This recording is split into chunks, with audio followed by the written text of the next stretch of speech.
Bonjour et bienvenue dans cette nouvelle vidéo. Dans cette vidéo, nous allons essayer donc de calculer un diagramme de Voronoi. Donc, le contexte c'est quoi? On a un ensemble de points. Si on suppose qu'on a un ensemble de points et qu'on voudrait trouver un chemin qui permet d'éviter au maximum cet ensemble de points.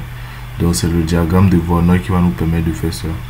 Donc, tout d'abord, on va apprendre, donc, connaissant des points, à tracer un cercle circonscrit, la formule du centre et le rayon.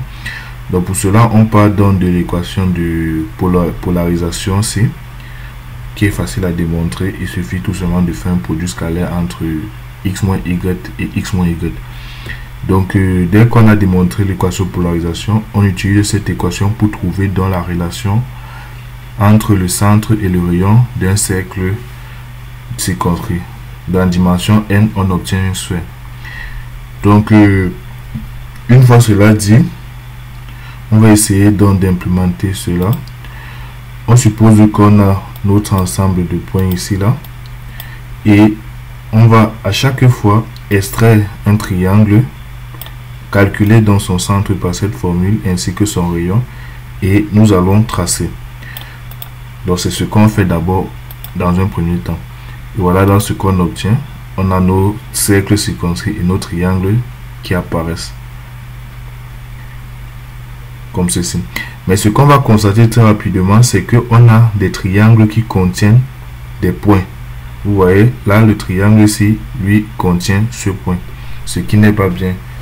Donc, on va d'abord essayer de tracer dans des triangles qui ne contiennent aucun point bleu. Donc, pour faire cela, on utilise dans cette condition booléenne là. Donc, ce qui va se passer, c'est quoi? Lorsqu'on sélectionne un triangle, on regarde si le cercle circonscrit ne contient aucun autre point. Et pour cela, donc, il suffit de comparer la norme de cette différence au rayon du cercle circonscrit. Donc, si la norme de la différence est inférieure au rayon du cercle circonscrit, ça veut dire qu'il est à l'intérieur. S'il est supérieur, ça veut dire que c'est bon. On peut sélectionner dans ce triangle. Donc c'est comme ça qu'on va réussir à éliminer donc les triangles qui contenaient d'autres points. Et lorsqu'on simule ça, cette fois-ci, on a des triangles qui se forment et les triangles ne contiennent aucun point bleu. Vous voyez, les triangles ne contiennent aucun point bleu. Ils sont en quelque sorte un peu disjoints. Donc une fois cela fait, la prochaine étape pour pouvoir faire le diagramme de Voronoi, la prochaine étape va être de tracer dans le diagramme proprement dit. Donc je vous fais une petite simulation pour expliquer rapidement. Voici ce qu'on obtient. Le diagramme de Voronoi, il va donc utiliser ceci et on va rechercher les triangles qui sont proches, c'est-à-dire qu'il y a un segment en commun, et on va tracer donc les droite qui relie les deux cercles donc circonscrits à ces triangles. Donc voilà donc comment on trace le diagramme de Voronoi. Donc c'est ce que on a fait ici. Donc si on lance cette simulation, on a nos triangles qui se construisent là.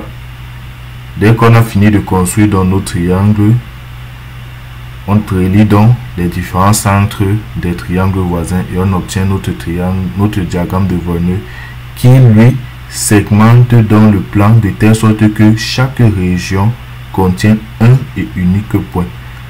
Vous voyez donc en suivant ce chemin noir, désolé, je vais augmenter le temps ici pour qu'on puisse bien expliquer ce qui se passe. Donc on voit que le triangle se trace rapidement. Les triangles totalement disjoints qui ne contiennent aucun autre point bleu. Et là, on a le diagramme de Voronoi. Donc, si on prolonge les droites, on va constater que chacun de ces points est contenu dans une seule région. Et si on suit dans le chemin en noir, on est sûr et certain qu'on évite au mieux les points bleus. Donc, c'est un peu ça le diagramme de Voronoi. En suivant ce chemin, on ne va presque jamais rencontrer donc les points bleus, on va carrément les éviter. C'est l'intérêt du diagramme de Voronoi. Donc on peut augmenter le nombre de points ici là. Si on fait un diagramme de Voronoi avec 25 points par exemple, On va supprimer le cercle, on va plus afficher le cercle pour que ça soit bien visible. Ouais. Donc si on lance cette simulation avec 25 points, voilà donc ce qu'on obtient. Bon, on va aussi supprimer cette pause qui montrait comment on traçait les triangles pour avoir un résultat plus rapide. Donc lorsqu'on lance dans la simulation comme ceci, on a ce diagramme de Voronoi qui apparaît. Ça c'est avec 25 points, et en suivant le chemin noir, on est sûr qu'on ne va pas rencontrer dans les points bleus, puisque chaque point bleu est contenu dans un polygone, on va dire noir, et bien séparé de l'autre point bleu. Donc merci d'avoir suivi cette vidéo et à bientôt pour une nouvelle vidéo. Merci.